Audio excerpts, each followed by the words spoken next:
नमस्कार. मी डॉक्टर अरविंद कोरडे, 32 शिराळा, सांगली जिल्ह्यातील 32 शिराळा गावातून आलो आहे. आम्ही इंस्टाग्रामला आम्ही रील बघितली. त्या रीलमध्ये आम्ही बघितलं की एका झाडाला 100 ते 125 किलो बोरं लागतात. 100 ते 125 किलो बोरं लागतात हे ऐकण्यात ठीक वाटत होतं, पण त्याला काही खरंच असेल असं काही वाटेना. 100% खरंच असेल का, काय आहे का, ते काय रील चुकीची बनवली आहे का काय. तरी पण आम्हाला बघायची इच्छा झाली, म्हणून आम्ही 4 मित्र आम्ही गावातून आम्ही इकडे आलो. इथं आल्यानंतर पहिल्यांदा आम्ही त्यांच्या घराकडे गेलो, जिथं नर्सरी आहे त्या नर्सरीच्या जागेवरती. तिथं जाऊन बघितले झाडांची, त्यांनी माहिती दिली आम्हाला कोणत्या प्रकारची झाडं आहेत. तिथं बऱ्यापैकी ॲपल बोराची झाडं होती, बॉल सुंदरीची होती, मिस इंडियाची होती आणि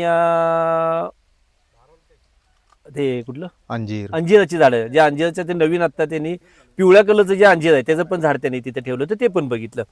तिथून पुन्हा त्यांची भेट झाली आणि त्यांना म्हणलं आम्हाला बाग बघायची. तिथून नर्सरीतून बाहेर आलो, समोर एक बाग दिसली आम्हाला. ती बाग बघितल्यानंतर असं वाटलं ही रील कुठली आणि काय केलं आणि बाग कुठली काय समजेना नेमकं. तर ते म्हणले बाग इथं नाही आहे, बाग पुढच्या बाजूला आहे, पण जाऊया तिथं. मग शिवाजीराव आम्हाला घेऊन आले त्यांच्या बागेमध्ये.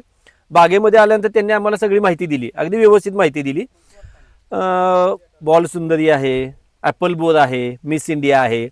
त्यांनी त्या सगळ्या प्रकारच्या व्हरायटीवरती प्रयोग केलेला सांगितला आणि त्यामध्ये ज्यावरती चांगलं उत्पन्न निघतंय तर ते बॉल सुंदरी म्हणून सांगितलं. आम्हाला ते खायला दिलं. खायला दिल्यानंतर ह्या बोराची, बॉल सुंदरची क्वालिटी एवढी छान आहे, एवढी छान आहे की असं मला वाटतं आम्ही आमच्या भागात हे बोर खाल्लंच नाही.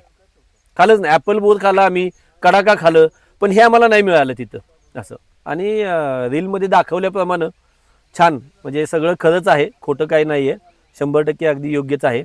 आणि आम्ही थोडंसं त्या ह्याच्यात आहे योजनेत की आमच्याकडं पण गावाकडं बाग करावी का काय, त्यासाठी त्यांच्याकडनं मार्गदर्शन घेऊन